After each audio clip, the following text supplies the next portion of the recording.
Sniper Echo is asking, is there anything I find in Vue lacking in? What would I like Vue to include? I'd like the option in Vue to be able to manipulate a model more. Like at the moment, you can import a model, but you can't make any changes to it. Once it's in there, that's it. The same thing goes for plants or trees or anything that you bring in. Once you've actually exported it and imported it into the program, there's no way to really change it apart from the materials. I'd like them to add some basic editing capability to 3D objects. I'm not talking turn it into 3D Studio Max or Blender, but just some basic tools to allow you to manipulate the 3D object a bit more. So that would be good. I'd like, they created what they call a perspective viewport. Now again, that's something else I haven't really shown you guys, which I probably should in Vue. But it's really fiddly and hard to work with, so I don't tend to work with it. Because I know when I'm working in Max, I like the spinner that I can use to manipulate my scene, like to rotate my scene and all that type of thing. There's nothing really like that in Vue either. Yeah, so an easier way to move your camera or to rotate your scene would be good as well. It's still a bit fiddly working in these viewports and the camera view and Vue. So you're being able to change the models, some basic editing capability to anything you import into Vue, and more control over your rotation and camera positioning would be good in Vue.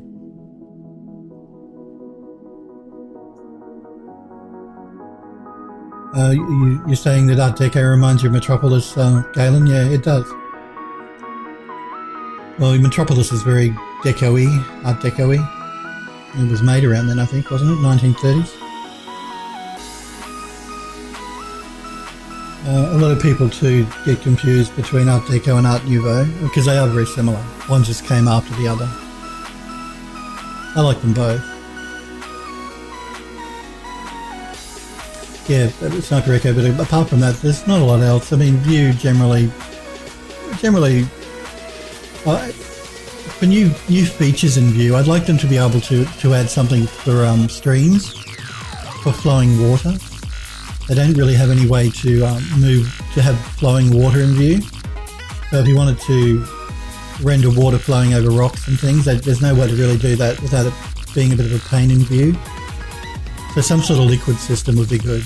They did add rain and they added snow, but I never use either of those. And so they added particles to Vue. A feature I've never really used, but to actually add flowing water or liquid would be good. But Max doesn't even have that. You've got to buy a third-party plugin to get liquid in Max. So I doubt that they're going to do it. I do tell that they do have a website where you can suggest things, and people have often suggested flowing water, but they haven't done it yet, so they're probably not going to. Particularly now that Vue has been bought by Bentley Software, because Bentley Software are more concerned with architectural visualization and large-scale project creation and mining than they are anything else. So flowing water is probably not high on their list of priorities now. Sniper Erica says he's going to get into Vue tomorrow to try out some of the train generation. Excellent. Like I said to you guys, I encourage you all to download the PLE and try it out because it's free. It's the same version of the software you see me using here. I'm not using the PLE, but it's the same extreme version of their software. So everything you see me working with here, you can work with the PLE at home. The restrictions are like render resolution and things like that. But it is free. You can download it from their website. I'm encouraging you guys to do it and try it out. Even if you think you're no good at 3D, you're not going to get better unless you try. Vue makes it as easy as possible for you to create a nice looking environment, even for a beginner. And like I said, if you do want to buy it, you don't have to buy the most expensive version, and I don't suggest you do. It's really only good for studios. They have an artist version, so still not the cheapest software, but for what it does, there's nothing else on the market like it. So I'm glad to hear you're going to do some terrain stuff in view tomorrow, Sniper Echo. It's good to hear. Like I said, that's the reason I'm on Twitch, guys. I mean, I'm here so I can encourage you as much as possible to get excited about 3D and want to do 3D yourselves, because it's something that I love doing, and I know a lot more people would love doing it too, but they seem to think it's too difficult. And it can be, but you're not going to get better at anything unless you practice. And you may just have a natural talent for doing 3D anyway. You never know unless you try. Galen's posted a link here. Let me check these links out, Galen. While we're finishing, while we're waiting for our render to finish here in the background. This is a before. And this is going to be an after.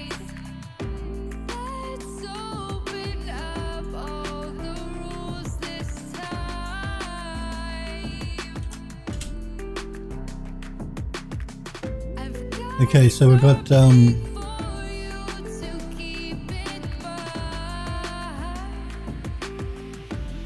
our before and afters here. I'm just waiting for my crappy internet to hurry up.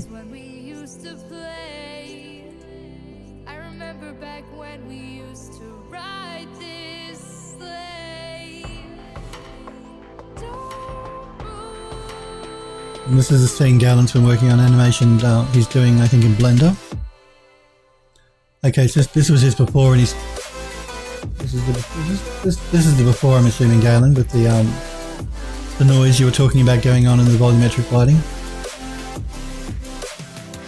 And this is the after.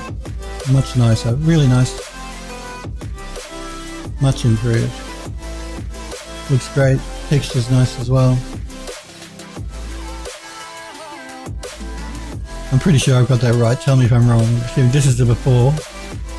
And, this is the after, yeah. I can tell because of the quality of the render.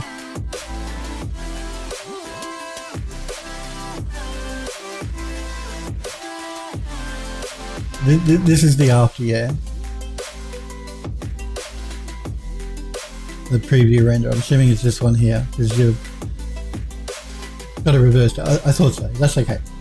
Like I said, I thought that was the case because I could see this would be before because of the noise and the volumetric lighting, and I could tell he'd removed it in this one, so I always assume this is your after. It's looking really good, really nice.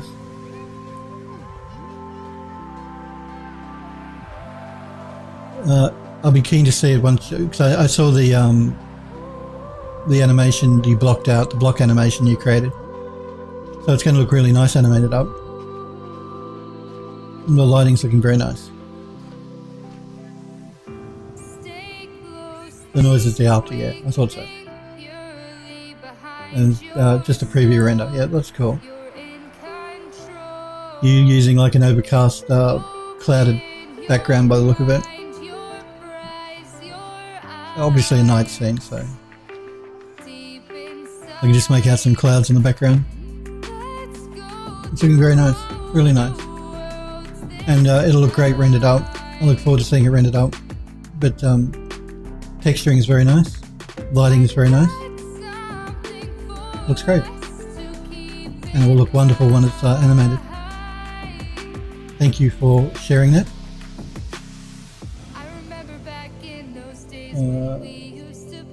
Galen says that he likes the composition of the darker surround.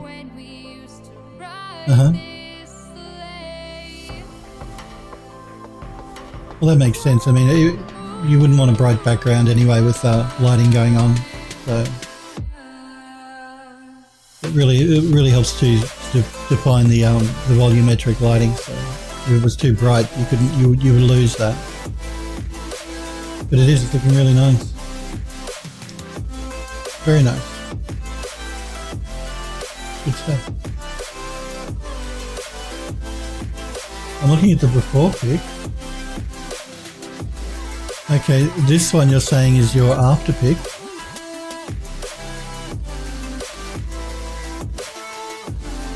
Yeah, are you sure? Just because of the noise that I'm seeing going on in the volumetric lighting here. Maybe it's because it's a preview quality picture that's talking about. Maybe that's where I'm getting confused. I think that's what you mean. I think this is your after pic, but you're using preview quality, and that's why you have the noise happening in the volumetric lighting. I'm assuming that's what you mean. It took a while for me to work out what was going on. So this is your after pic,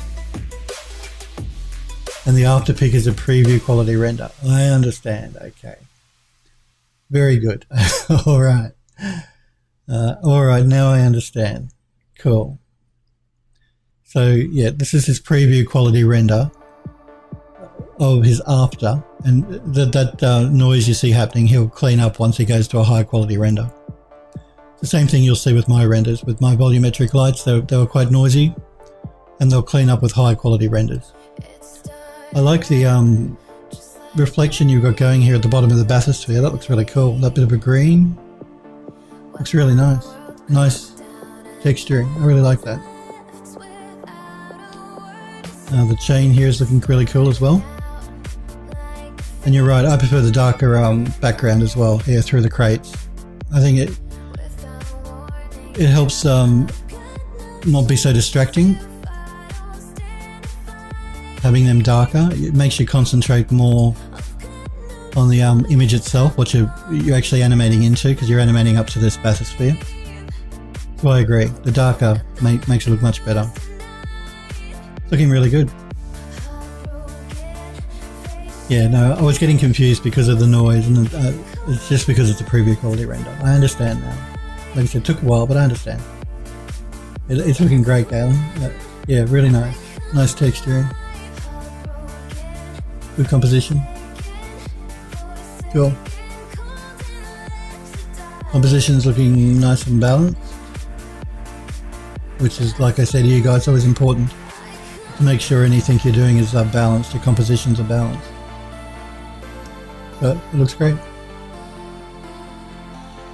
Okay, we have our render here. This is our close-up camera, one of our close-up cameras. So we can see more of the angel statue. We have we can see more of the leaves that we have scattered on the ground and up the steps. Probably a good example of me just... I don't want to really go into color correction for this stream because that's tomorrow. But there are parts of the image that I do want to color correct. Things like this palm here in the corner. I want to do some color correction on that. I want to make it a little lighter.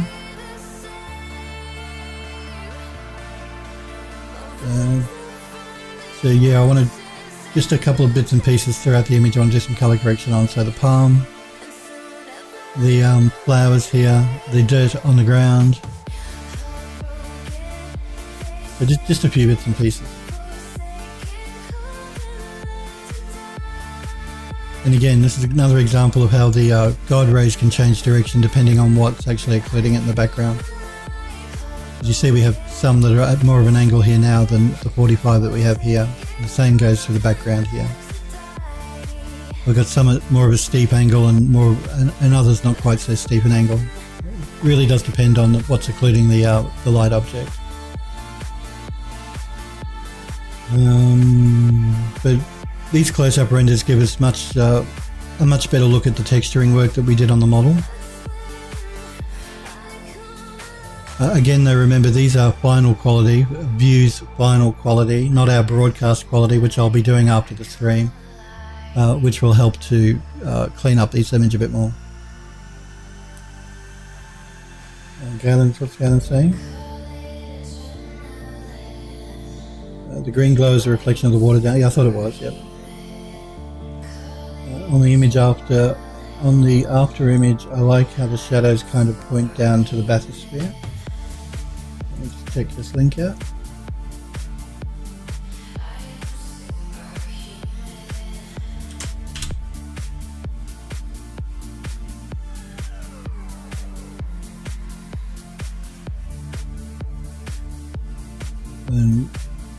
And this is the setup for the scene.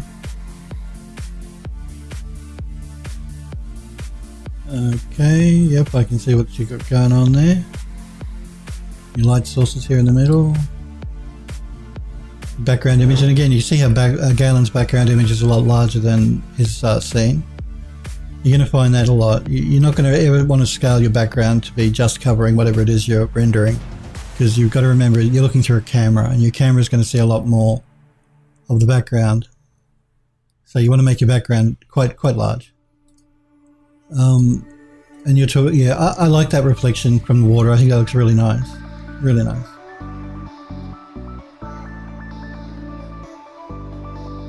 And you're saying on the image, on the after image, you like how the shadows kind of point down to the bathysphere.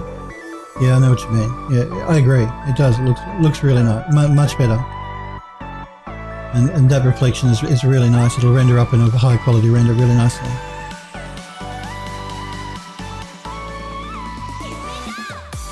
The only thing, maybe you want to add a bit of a glow to your red light here at the top. To better match the glow you've got happening. Not as extreme as the volumetrics you've got here.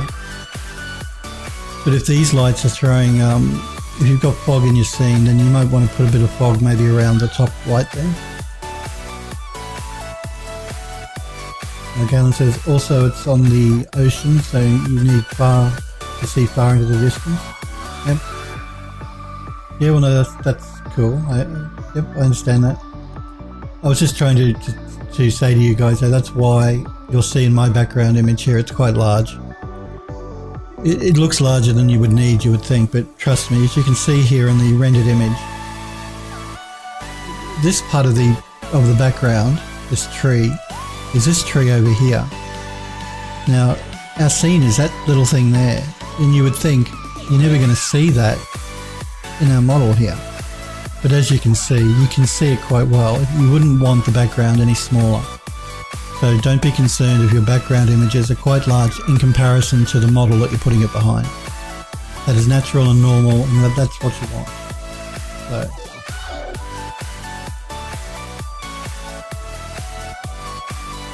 Galen says, yeah, it's on the to-do list as well. Seems like every time I look at something it gets added to the list. Yeah. It's not necessary. That's just me. That's just the one thing that I noticed. It may not be important to your client even. It's really up to you. Just, yeah, I just thought if there's volumetrics happening with those lights down below, you get a bit of a volumetric happening around the red light, but it's not a big deal. If you wanted to leave it the way it was, it wouldn't be a big deal. But it's looking great, and I particularly like the reflection you've got going on the bottom of the bathysphere. It looks really good. That green reflection.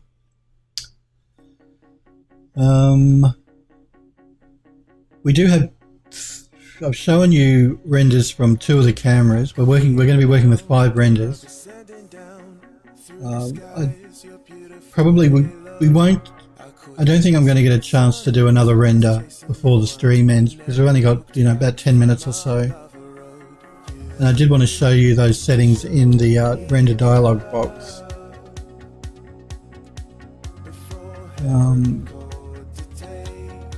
So what to do? Do you guys, you tell me, guys, do you want me to do another render, or do you want me to render out another camera, or do you want me to go through the settings in the render dialog box?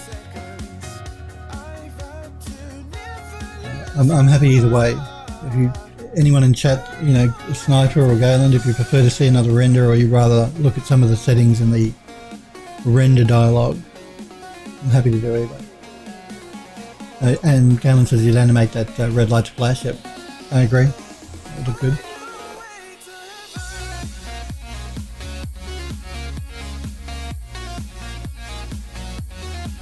I'm impressed too, Sniper Echo. Sniper Echo says it's inspiring work that Galen's doing, to see that you can really do that kind of work in Blender. And that's what I've been telling you guys, just because I use 3D Studio Max does not mean that I think 3D Studio Max is the best 3D program on the planet and you shouldn't be using anything else. That's not the case at all. All 3D software now is pretty good. It doesn't matter what you're using. You're going to be using something that's pretty good, and it's going to get the job done for you. And Blender is a free 3D program that you can download and use, and I'm impressed with what Blender can create as well. It is nice work. And so yeah, guys, don't think you've got to buy 3D software. You can download Blender and use it for free. and it's a very good program. And as Galen said, software is just a tool, it's how you use it. That's exactly right. No matter how good the software is, if you can't use it, it's going to be pretty useless to you. And that gets back to me wanting to encourage you guys to do 3D.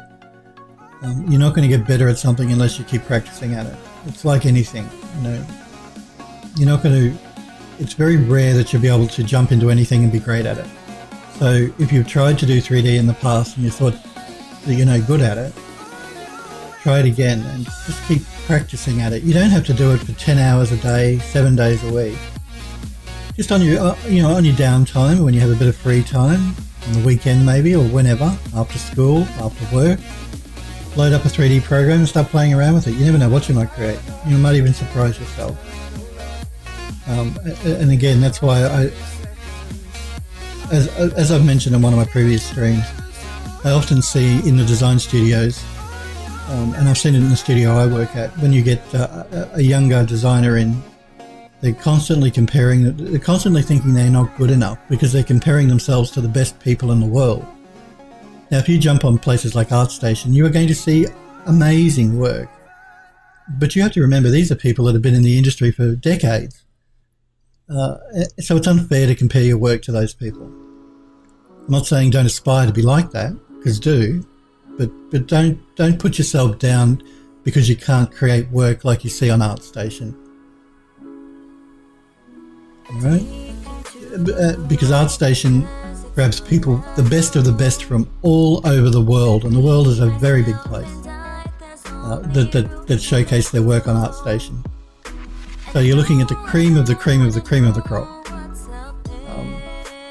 So, don't get disheartened by looking at these really wonderful artists on ArtStation and thinking to yourself, I'm never going to be able to do that. I'm never going to be that good. Or don't fall into that trap of comparing yourself to those people.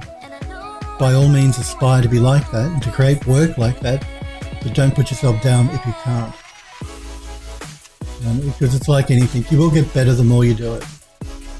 So just keep practicing and doing it, and do it. Just download a 3D program like Blender and start playing around with it, or download the PLE version of Vue and start playing around with it.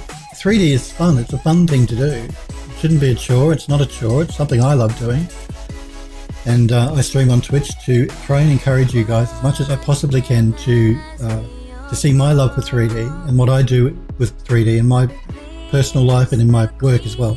Although I can't show stuff that I do for work because of NDAs, but just to get you guys excited and encouraged to do 3D yourselves. That's why I'm here. And also to help you as much as I can when I am on stream in the chat. Because it's that interactive thing of Twitch that I really like. I'm not one of those streamers that concentrates just on doing their own thing and ignores my chat. As the guys in chat know, I don't. Half the fun for me is chatting to you guys in chat. I know that there are people that like to watch and just want to watch and don't want to talk in chat, and that's completely fine, because there are times I watch guys streaming and I don't want to talk to the people either. So that's completely fine. I'm not saying you have to talk in chat, you don't. If you just want to watch, that's completely cool.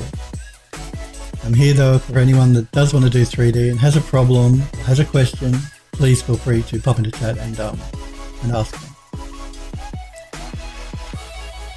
Okay.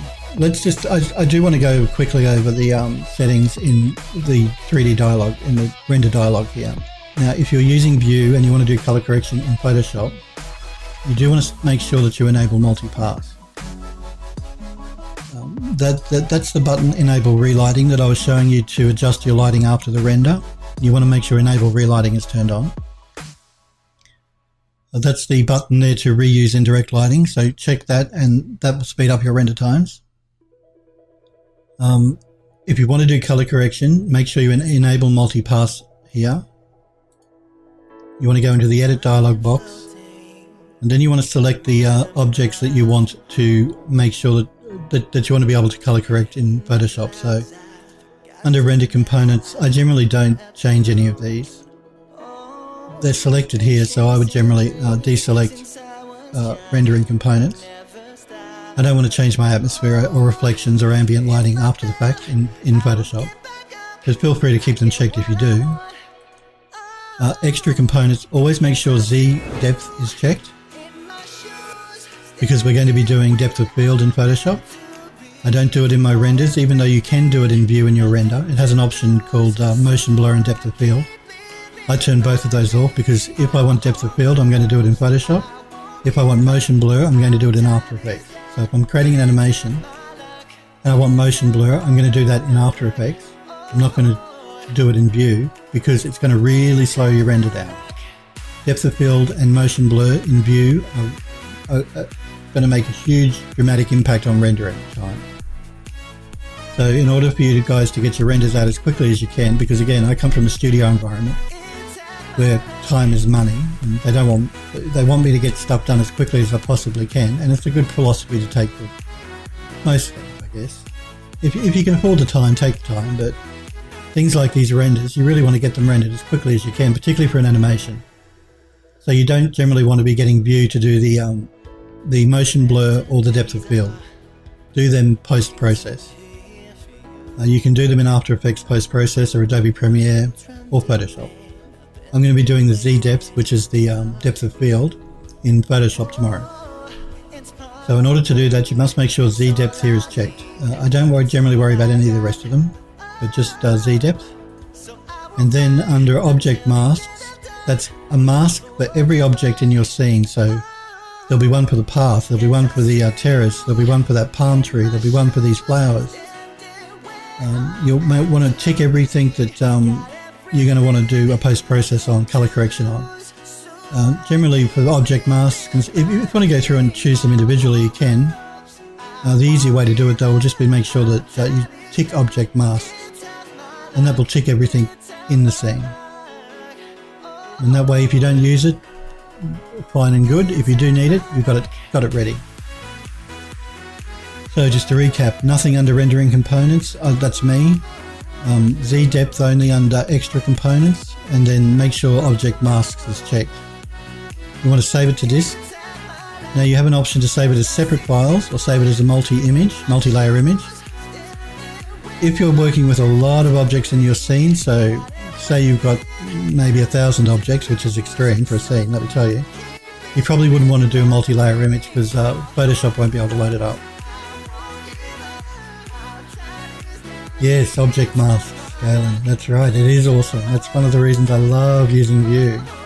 Not only can I create full-on 3D environments for my models and get them rendered out in a nice environment, atmospheric rendering engine, I also have full control over object masks for everything I put in the scene.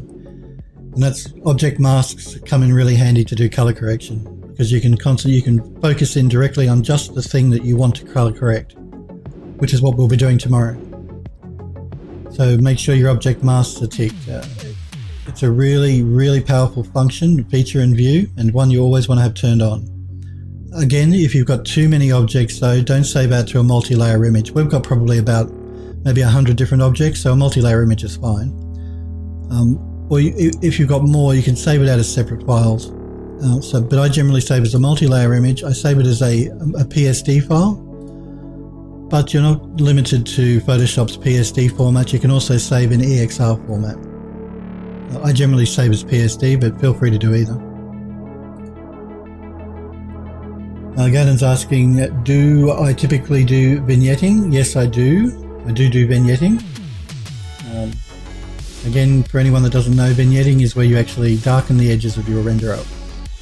So,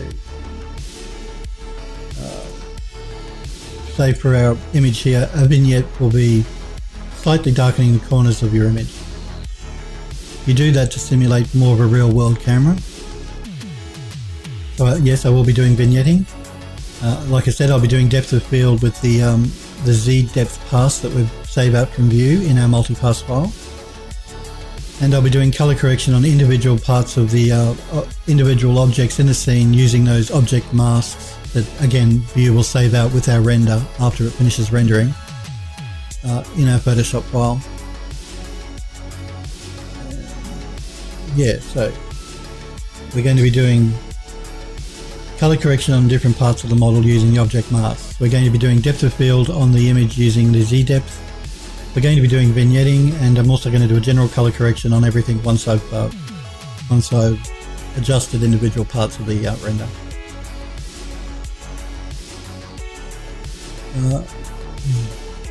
Galen says, and it sublimely directs the eye to the focal point. That's exactly right. Yep. Yeah, that's right. Depth of field will help do that as well. Vignetting is a subtle way to concentrate your eye on the middle of the image and to actually create more of a realistic looking image, because a camera generally will darken the corners of an image. So it's to make it look more real world, but the depth of field will also help to draw your eye to the middle of the image, or to wherever you choose to control for your depth of field. Again, you can adjust all of that on the fly in Photoshop, and I'll show you that tomorrow. But you must render out a Z depth pass to be able to do that, by going into the render settings there and ticking that box that I showed you under the multi-pass rendering. And the object masks are really important too, because without the object masks, you're not going to be able to do color correction on individual objects in the scene. So always make sure you tick the object masks and multi-pass rendering, and also make sure that the Z depth is ticked so that you have a Z depth you can play with to do depth of field. Again, like I said, you want to turn them off in the render, even though you have the option in the render dialog box to do motion blur and do depth of field. I turn them off because it speeds up the render quite dramatically. And you'll always have much finer control by doing it manually in Photoshop yourself by using Z depth. We'll be doing all of that tomorrow. I did want to show you the final scene, didn't I? Rendered out. So we have our main camera here. I didn't want to render that out live on screen because it would have taken up an hour, but I did render it out ahead of time for you guys. So let's take a look. And Galen says the masks also let you do tons of other effects too. They certainly do.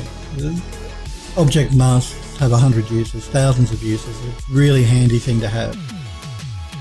They would allow you to swap out the background if you wanted to as well in Photoshop. Again, I don't suggest you do that, but it will create really nice masks, allowing you to get that control. Because generally, if you're swapping out a background, say for an image like this where we have all these tree leaves, it's going to be quite difficult to get an alpha mask, an alpha map out of that.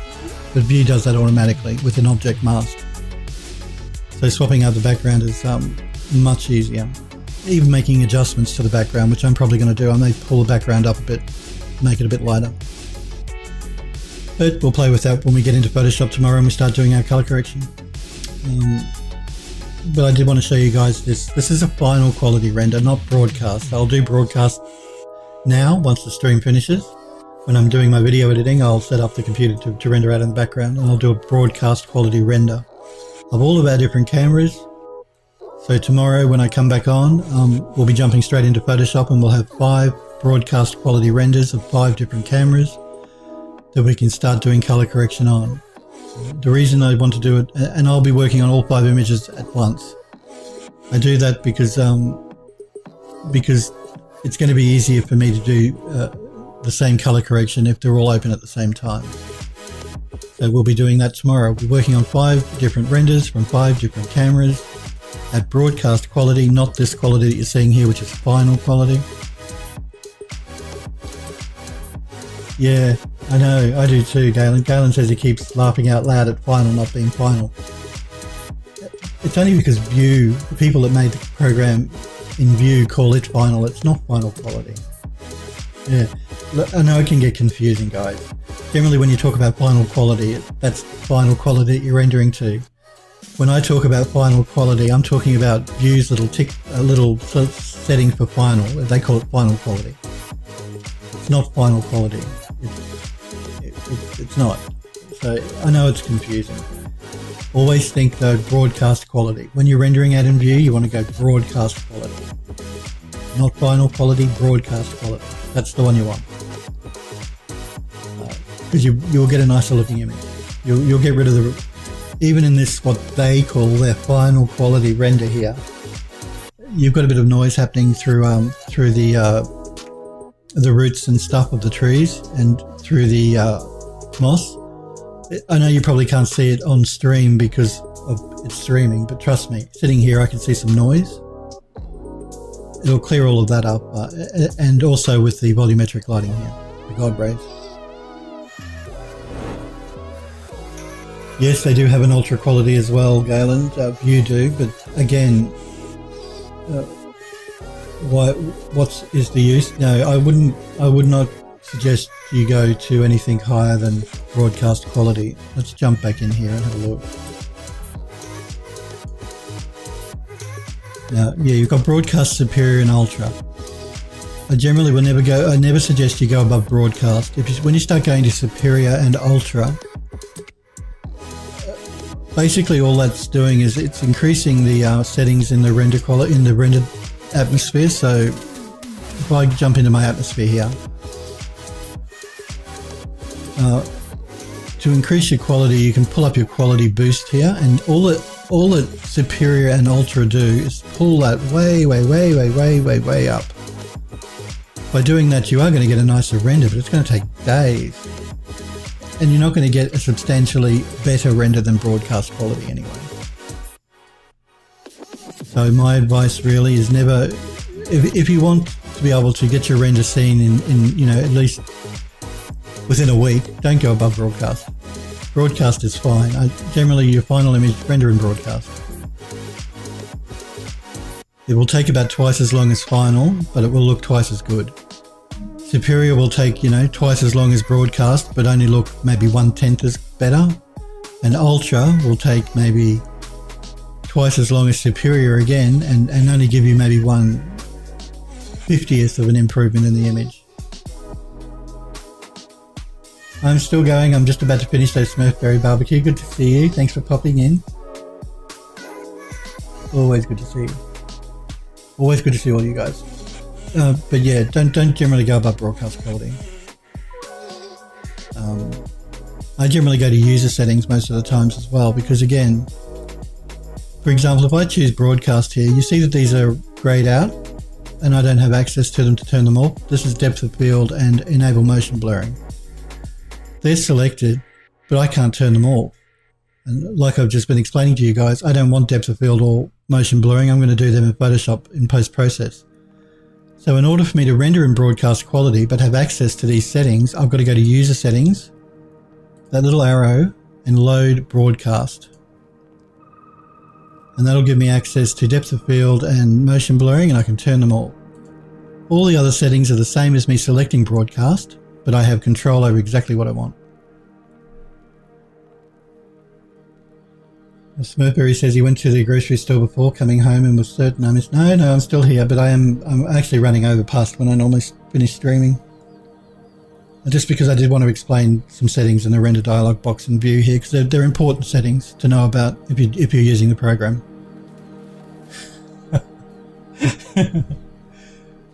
You can use your symbols to your heart's content, Smurfberry. That goes for all you regulars. Like I said, I've enabled that for you. Nightbot won't time you out. So yeah, to turn them off, make sure you go user settings and then just load up the broadcast quality setting. But with that, I think we may call it a day, guys. I want to thank you guys for hanging out with me and for watching the stream. I really do appreciate it. So thank you. Thank you guys in chat as well. It's always good to talk to all you guys in chat, and it's good to see you guys in chat. You're always here too, Sniper Echo. I really do appreciate it. Thank you, Galen. Thank you, Smurfberry Barbecue. Thank all of you guys, like I said, that have been watching. I really do appreciate it when you watch me streaming and hanging out with me. Remember, guys, I stream on a Monday, a Tuesday, and a Wednesday at 5 p.m. Pacific time in the US. If you're not sure when I'm going to go live, I always post to my Twitter account at PhilDoes3D 15 minutes before I go live. So if you need a reminder or you can't find me on Twitch with its new community feature, keep an eye on my Twitter page. Because I'll post 15 minutes before I go live there. But like I said, my schedule doesn't change. I stream on a Monday, a Tuesday, and a Wednesday at 5 p.m. Pacific time in the US. I will be back on again tomorrow at 5 p.m. Pacific time, US. Hopefully I'll see you guys then. Hopefully you guys found my stream okay today. And, yes, you're quite welcome. all welcome. I enjoyed the stream. I enjoyed chatting to you guys. I will be back on again tomorrow. Thank you guys again for watching, and hopefully I'll see you guys tomorrow. See you guys.